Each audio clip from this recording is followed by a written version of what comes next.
Hi hello வணக்கம், welcome to our YouTube channel. இன்றைக்கி நம்ம என்ன பார்க்க போகிறோம்னா, நம்ம சேனலில் திருவாதிரை, இப்போ மார்கழி மாதம் பௌர்ணமி போது திருவாதிரை நட்சத்திரத்தில் ஆருத்ரா தரிசனம்னு பண்ணுவாள். சிவன் கோவிலில் ரொம்ப விசேஷம்.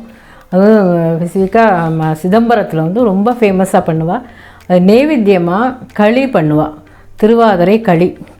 அந்த அதை தான் இப்போ நான் பண்ணி காமிக்க போகிறேன். அந்த திருவாதிரை களியையும் 7 காய் போட்டு கூட்டு பண்ணுவாள். 7 காய் 9 காய் 11 காய் அந்த மாதிரி போட்டு, அது வந்து தாழத குழம்புன்னு சொல்லுவாள். திருவாதிரை கூட்டு 7 காய் கூட்டுன்னு சொல்லுவாள். அதுவும் களியும் நான் இன்றைக்கி உங்களுக்கு பண்ணி காமிக்கிறேன். வாங்க வீடியோக்குள்ளே போகலாம்.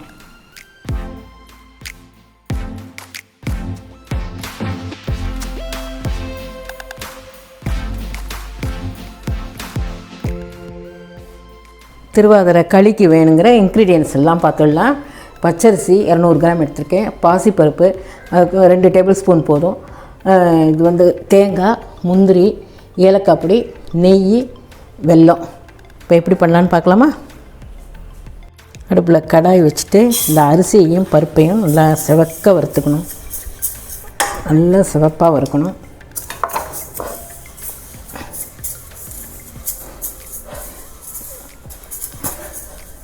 வறுத்துட்டு நல்லா ரவா மாதிரி, பாம்பே ரவை மாதிரி நைஸாக பொடி பண்ணிக்கணும்.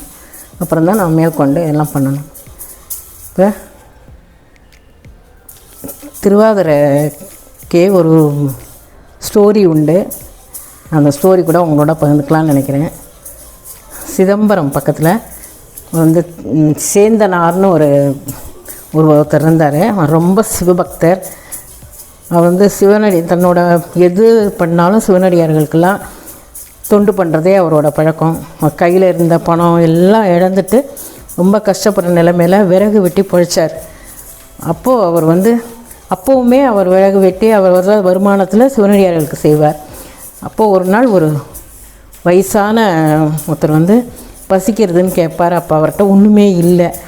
என்னமோ இருக்கிறத வச்சு ஒரு களி மாதிரி பண்ணிவிட்டு அதை அவருக்கு கொடுத்தார். அவர் ரொம்ப சாப்பிட்டுட்டு ரொம்ப இனிப்பாக இருக்குது அப்படின்னு சொல்லுவார். எனக்கு நைட்டுக்கும் கொஞ்சம் வேணும், கொஞ்சம் கொடுக்குறியான்னு கேட்பார்.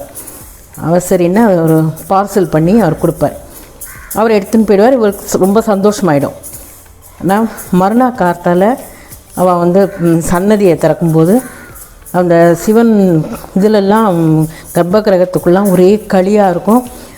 பார்த்தா சுவாமி வாயிலையும் களி இருக்கும். அதை பார்த்து பயந்து நம்ம பூட்டின்ட்டு தானே போனோம், எப்படி வந்ததுன்னு சொல்லிவிட்டு ராஜா வரைக்கும் போய் ராஜாலாம் வந்து பாப்பா இது என்ன ஆச்சரியம்னு தெரியலையே அப்படின்னு சொல்லிகிட்டு இருப்பா. அப்போது ஒரு அசரீதி கேட்கும், சேந்தன் கொடுத்த களி ரொம்ப இனிப்பாக இருந்தது அப்படின்னு. யார் அந்த சேந்தன், யார் என்னன்னு ரொம்ப தீவிரமாக அது பண்ணுவா. அவளுக்கு உண்மை தெரியாது. கடைசியில் அந்த கோவிலில் திருவிழா நடக்கும். அப்போ அந்த திருவிழா போது தேர் வந்து ஒரு மண்ணுக்குள்ளே புதஞ்சிரும் ஒரு சக்கரம். அப்போ எல்லோரும் யாரெல்லாம் வந்து எடுக்கிறா, என்ன பண்ணினாலும் அந்த சக்கரம் எடுக்க வரல. அப்போது ஒரு இதே மாதிரி அசரீதி வாக்கு கேட்குறது, சேந்தன் வந்து எடுத்தால் பல்லாண்டு பாடினா நான் சக்கரம் வந்துடும் அப்படின்னு. யார் அந்த சேந்தன்னு தேடி பிடிச்சி அவரை கூட்டின்னு வந்தோடனையும் அவர் பல்லாண்டு பாடி இப்படி சக்கரத்தை இப்படி தள்ளுவார், நகர்ந்துடும் தேர். அவர் வந்து அவ்வளோ பெரிய இது, அவரை சுவாமியோடைய ஐக்கியமாயிட்டான்னு சொல்லுவாள். அதனால் திருவாதிரை வந்து ரொம்ப முக்கியமானது சிவபெருமானுக்கு. எல்லாருமே திருவாதிரை களி பண்ணி நைவேத்தியம் பண்ணி சிவனோட அருள் பெறணும்னு நான் வேண்டிக்கிறேன். இப்போ அரிசியும் பருப்பையும் நல்லா வறுத்தாச்சு. இதை பொடி பண்ணிட்டு வந்துடலாம். அதுக்குள்ளே நம்ம பாகு இந்த வெல்லத்தை கரைச்சிக்கலாம். நான் இதில் இந்த கிளாஸில் தான் ஒரு கிளாஸு அரிசி போட்டேன்.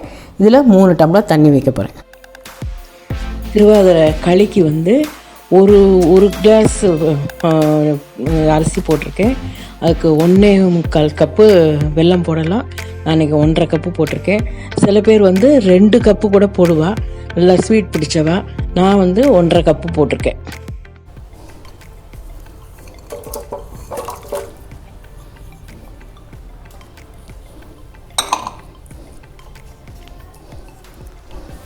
வெல்லமும் கரையட்டும், அப்புறம் பார்க்கலாம். இப்போ இந்த வெல்லம் கரைஞ்சிட்டு இதை வந்து நம்ம வடிகட்டி எடுத்துக்கலாம். ஏன்னா அதில் மணல்லாம் இருக்கும்.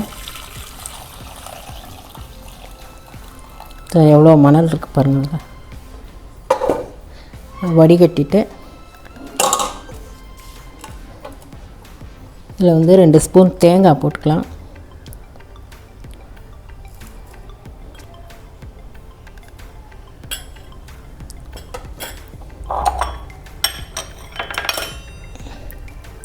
ஏலக்காய் பவுடர்,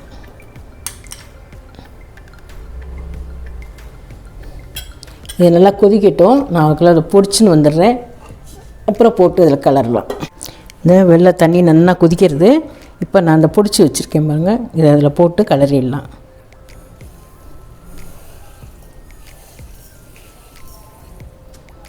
கட்டி இல்லாமல் கொஞ்சம் நல்லா கலரி விட்டுட்டா கட்டி திட்டாமல் இருக்கும். இது நல்லா கொதிக்கிட்டோம்.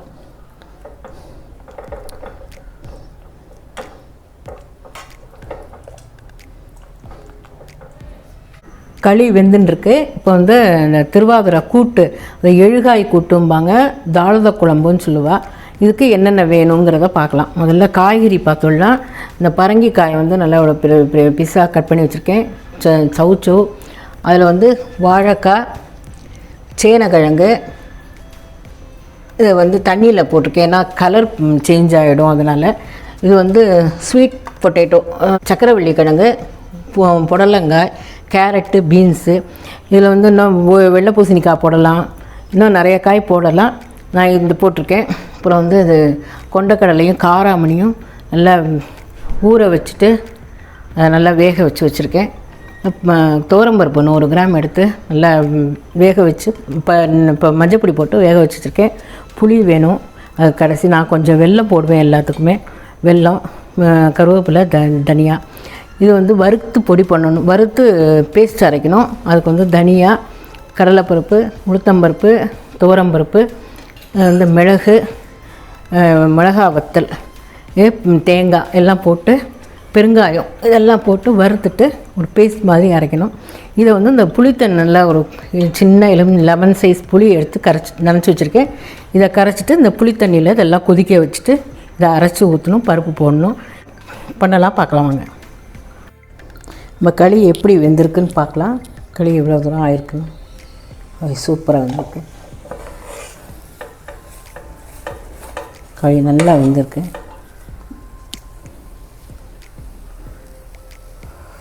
நல்லா வெந்து போச்சு. நல்லா வாசனையாக இருக்குது. இப்போ இதுக்கு தாளித்து கொட்டிடலாம். முந்திரி நெய்யில் முந்திரி தாளித்து கொட்டிடலாம்.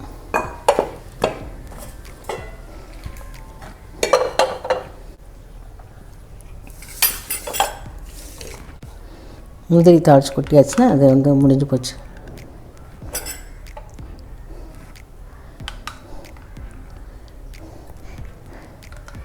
ரெண்டு ஸ்பூன் நெய் ஊற்றிக்கிறேன்.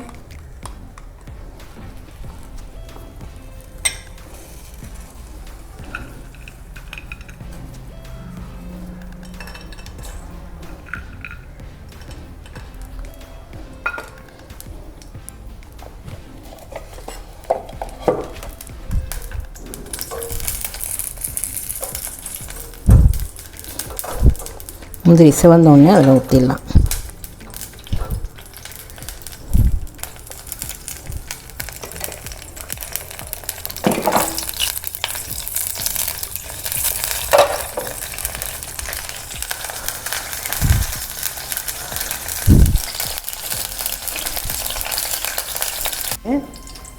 இந்த முந்திரியோட கொஞ்சம் தேங்காய் போடுவேன். எனக்கு ரொம்ப தேங்காய் நெய்யில் வறுத்தா ரொம்ப பிடிக்கும்.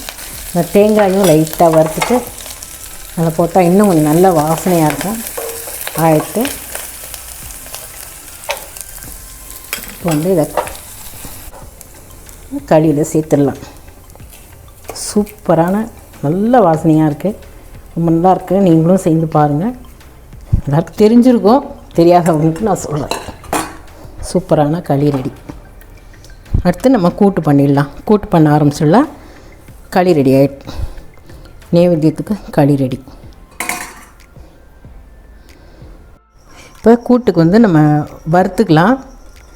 நான் வந்து தேங்காய் எண்ணெயில் தான் வறுக்கிறேன்.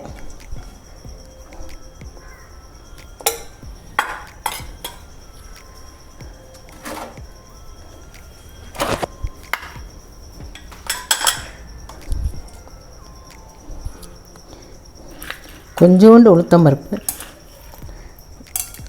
ஒரு அரை ஸ்பூன் உளுத்தம்பருப்பு, ஒரு ஸ்பூன் துவரம்பருப்பு,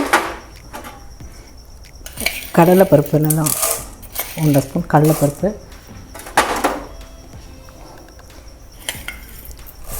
தனியா 2 ஸ்பூன் போடுறேன்,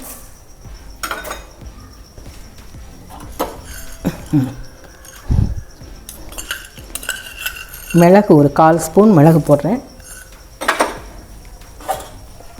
மிளகாய் வத்தல் வந்து ஒரு 4, 5, 6 வத்தல் வச்சுருக்கேன். அதானே காரம், வேறு காரப்பொடி போடுறதில்ல. இதை நல்லா வறுத்துக்கலாம்.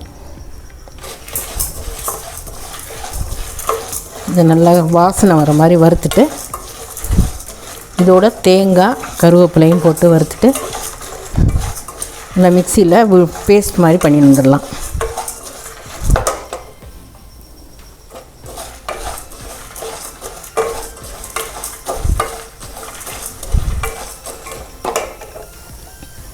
இப்போது அந்த பெருங்காயம் கொஞ்சம் போட்டுக்கிறேன்.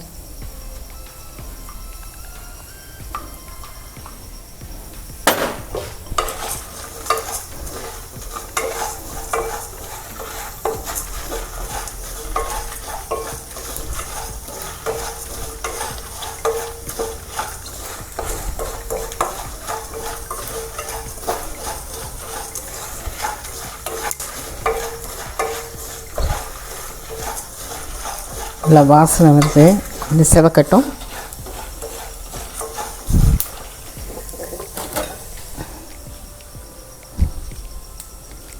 கொஞ்சம் கருவேப்பிலை போட்டுக்கிறேன்.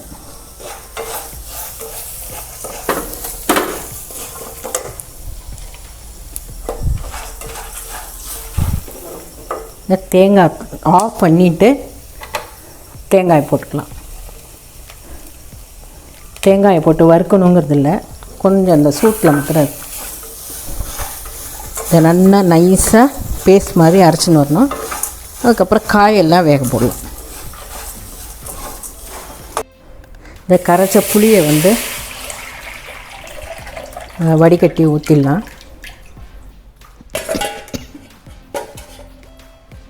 இன்னும் கொஞ்சம் தண்ணி ஊற்றிக்கலாம். புளித்தண்ணி வச்சுருக்கேன், உப்பு போட்டுடலாம். அதில் நான் கல்லுப்பு தான் யூஸ் பண்ணுவேன், கல்லுப்பு போட்டலாம். எல்லா காய்க்கும் வேணும். கொஞ்சம் மஞ்சள் தூள் போட்டுட்டு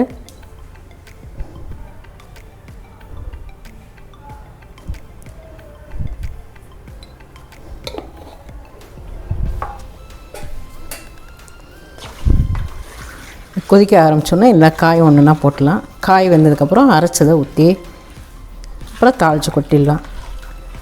இது கொதிக்கிட்டோம். ஃபஸ்ட்டு வாழைக்காய் புளித்தண்ணி நல்லா கொதிக்க ஆரம்பிச்சுட்டு நம்ம ஒரு காயாக அதில் சேர்த்துடலாம். நான் வாழைக்காய், உருளைக்கிழங்கு, சேனைக்கிழங்கு 3 அதெல்லாம் போட்டுடுறேன்.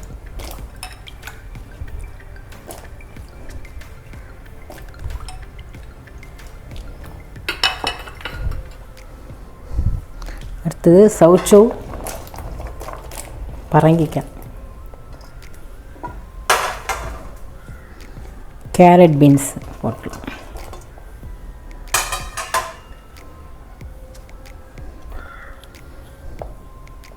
ஸ்வீட் பொட்டேட்டோ போட்டுருவேன். புடலங்காய் போட்டு இதுக்கு இன்னும் வெள்ளை பூசணிக்காய் போடலாம், அவரைக்காய் போடலாம். 7 காய்ங்கிறது 9, 11 போடுவாங்க. நான் இப்போ 9 காய் போட்டிருக்கேன். வெள்ளை பூசணிக்காய் போடல. முருங்கைக்காய் சேர்க்க மாட்டோம். சாமி நைவேத்தியத்துக்கு முருங்கைக்காய் போட மாட்டோம். முருங்கைக்காய் போட்டால் நல்லா வாசனையாக தான் இருக்கும். நான் சாமி நைவேத்தியங்கிறதுனால முருங்கைக்காய் சேர்க்கறது கிடையாது. இப்போது அந்த காயெல்லாம் நல்லா வேகட்டும். அதுக்குள்ளே நான் அதை வறுத்ததை அரைச்சின்னு வந்துடுறேன். இப்போ காயெல்லாம் நல்லா வெந்துடுத்து. எல்லா காயெல்லாம் நல்லா வெந்து போச்சு. இப்போது நம்ம அந்த கொண்டக்கடலையும் காராமணியும் வச்சுருக்கேன். இதில் மொச்சை போடலாம். மொச்சை போடல, இல்லை மொச்சை இல்லை போடல, மொச்சை போடலாம். இதையும் போட்டு கலந்து இது ஒரு கொதி வந்த உடனேயும் இந்த அரைச்சதை போட்டு கலந்தோம்னா ஃபினிஷ் ஆகிடுது. பருப்பையும் போட்டோன்னா ஃபினிஷ் ஆகிடுது.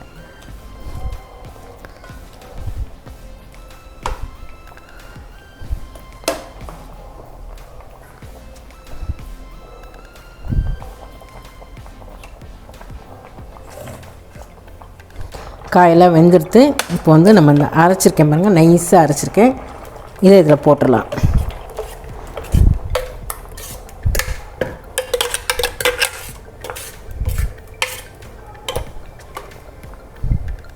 நல்லா வாசனையாக இருக்குது அரைச்சி வறுத்தது.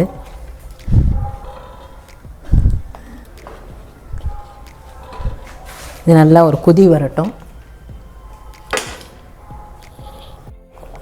இந்த வெல்லம் கொஞ்சம் போடுறேன்.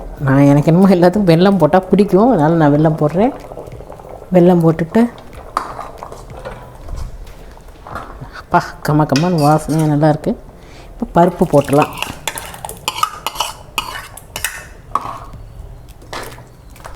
இதை வந்து சாத்தில் பிசைஞ்சும் சாப்பிடுவேன். ஒரு அப்பளம் பொரிச்சுட்டு பிசைஞ்சு சாப்பிட்லாம், தொட்டுண்டும் சாப்பிட்லாம். களிக்கு ஆப்டான தொட்டுக்காது. களியோட ஸ்வீட்னஸ்ஸு, இந்த இதோட காரம், வறுத்து அரைச்சி பண்ணது ரொம்ப நல்லாயிருக்கும் களிக்கு.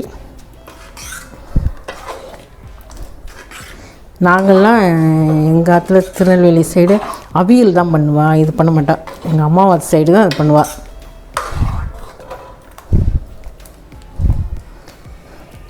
அவ்வளோதான். கொதி வந்தோடனையும் தனியா போட்டு இது கொத்தமல்லி போட்டுட்டு இறக்கிட வேண்டியதுதான்.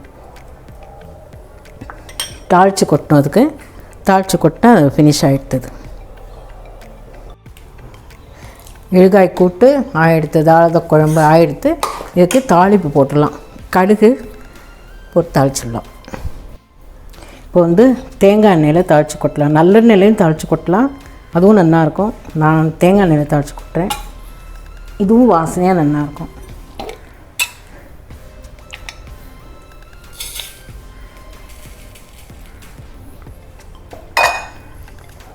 கடுகு,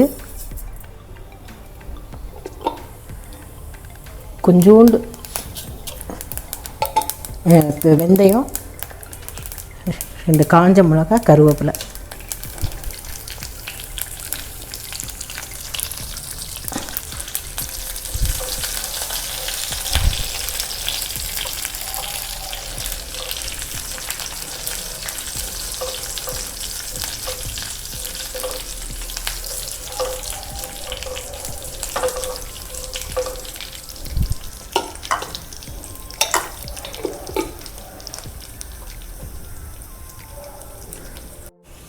இப்போ தாளித்து வச்சதுக்கு அதை போட்டுடலாம்.